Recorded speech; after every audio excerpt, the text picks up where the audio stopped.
Welcome back to the Wind Breaker chapter 13। तो पिछला chapter अगर तुमने देखा होगा उसमें सुओ हयातो ने कानुमा को हरा दिया था। इसे हम हराना ना कहकर बुरी तरह से हराना कहेंगे, क्योंकि हयातो ने लिटरली कुछ नहीं किया था, बस इसके दिमाग के साथ खेला और इसे अंदर से तोड़ दिया। अब इस चैप्टर में हारा हुआ कानुमा स्टेज पर बैठा है और शिशिटोरिन वाले बस वही सब बकवास कर रहे हैं। मजाक मत करो, कानुमा हार गया, इसने उसका इस्तेमाल किसी खिलौने की तरह किया। अब ये सुओ हयातो के बारे में बात करते हैं। तुम जानते हो वो बंदा कौन है? जवाब आता है नहीं। इसका मतलब वो भी फर्स्ट ईयर में ही है। सच में बोफ्यूरिन कोई मजाक नहीं है। अब सुओ फाइट से वापस आ गया है। उमेमिया कहता है तुम काफी ताकतवर हो। सुओ कहता है नहीं नहीं ऐसी कोई बात नहीं है। एंड नायरी तो सुओ से काफी इम्प्रेस है, जिस कारण वो उससे काफी उत्साह से पूछता है वो कुंफू था या अकीदो। ये सुओ के फाइटिंग स्टाइल की बात कर रहा है। एंड अकीदो एक प्रकार का Japanese self defence martial art होता है। सुओ अजीब सा आंसर देता है मुझे नहीं पता। नायरी एक क्रीपी सी स्माइल के साथ कहता है मेरा टीचर सेल्फ एजुकेटेड है, लगता है हम दोनों साथ में सीखेंगे। तभी इरागी सुओ को कहता है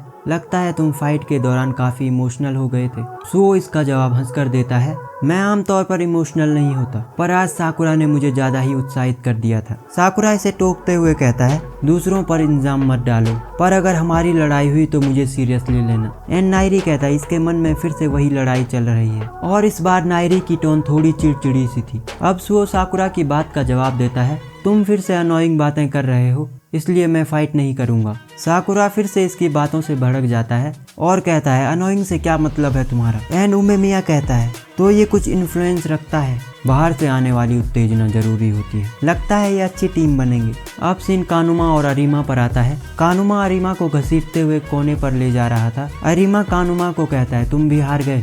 ये एक दूसरे से बातें करते हुए परेशान से लग रहे थे। और अब चोजी कहता है मैं आई पैच कुन से लड़ूंगा, जो इसकी बातों को इग्नोर करते हुए कहता है अगला मैच किसका है। एंड अब साकुरा एक स्माइल के साथ अपनी सीट से उठने लगता है और कहता है फाइनली मेरी बारी आ गई। पर तभी कोई उंगली से इशारा करता है और हिरागी कहता है सॉरी साकुरा, पहले मैं जाऊंगा। साकुरा कहता है रुको, सब फाइट करने जा रहे हैं, पर हर बार वेट मैं ही कर रहा हूँ। हिरागी कहता है तुम टोगामे से लड़ने वाले हो ना, पर लगता है वो अभी नहीं लड़ना चाहता। टोगामे शिशिटोरिन का वॉइस हेड है, वैसे उससे लड़ना मेरी जिम्मेदारी थी। साकुरा कहता है तुम कहना चाहते हो कि मैं उससे जीत नहीं सकता? हिरागी सेड नहीं बिल्कुल नहीं, मैं उसे तुम पर छोड़ रहा हूँ। अब साकुरा ब्लशिंग करते हुए बैठ जाता है और कहता है अगर तुम मुझ पर भरोसा नहीं भी करते तो मैं फिर भी जीतता, उस तिरछी आंखों वाले को जल्दी हराना ताकि मेरी बारी आ सके। नायरी हिरागी और उसके अपोनेंट के बारे में कहता है क्या ये दोनों एक दूसरे को जानते हैं? सुओ इसका जवाब देते हुए कहता है कुछ ऐसा ही लगता है। तभी उमेमिया ने बीच में इंटरप्ट करते हुए कहता है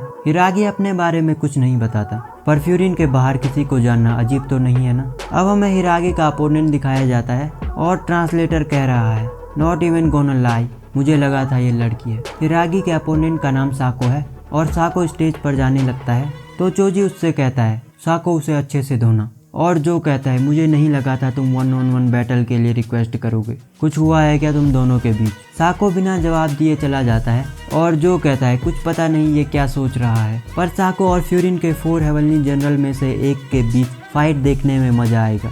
और अब ये दोनों स्टेज पर आ चुके हैं। हिरागी कहता है काफी लंबे समय बाद मिले हो साको, काफी बड़े हो गए हो तुम, तो तुमने शिशिटोरिन को चुना तो फिर अब कुछ नहीं कर सकते, पर तुम्हारे लिए बुरा जरूर लग रहा है, पर इस लड़ाई को तो मैं ही जीतूंगा। और इतना सब सुनने के बाद भी ये चुप है, पर चोजी बोलता है बातें करना बंद करो और लड़ना शुरू करो। एंड ये फाइट स्टार्ट करते हैं। साको हिरागी पर चार्ज करता है। साको हिरागी पर एक पंच मारता है, हिरागी इस पंच को डॉज करता है। अगेन साको किक मारता है एंड हिरागी फिर से डॉज करता है। साको एक बैक किक मारता है, हिरागी इसे अपने हाथ से रोकता है। एंड फाइनली हमारी तरह ये सब भी हैरान है, क्योंकि अब एक प्रॉपर फाइट देखने को मिल रही है। और अब साको फाइनली कुछ बोलता है। ये हिरागी की उस बात का जवाब देता है जो हिरागी ने थोड़ी देर पहले कही थी, मुझे तुम्हारे लिए बुरा लग रहा है, पर इस लड़ाई को मैं ही जीतूंगा। इवन अब भी तुम मुझे नीची नजरों से देखते हो ना, यू मेक मी सिक, मैं अब पहले की तरह नहीं रहा, I'll show you with my body। और इसी के साथ ये चैप्टर खत्म हो जाता है। फॉर श्योर इनकी एक बेहतरीन फाइट होने वाली है और इसके बीच इनकी बैक स्टोरी भी दिखाई जाएगी और इसमें पता चलेगा कि इनके बीच की नाराजगी का कारण क्या है। तब तक के लिए आपके इस चैप्टर से रिलेटेड कोई भी ओपिनियन हो तो कमेंट में ज़रूर बताना। Good bye.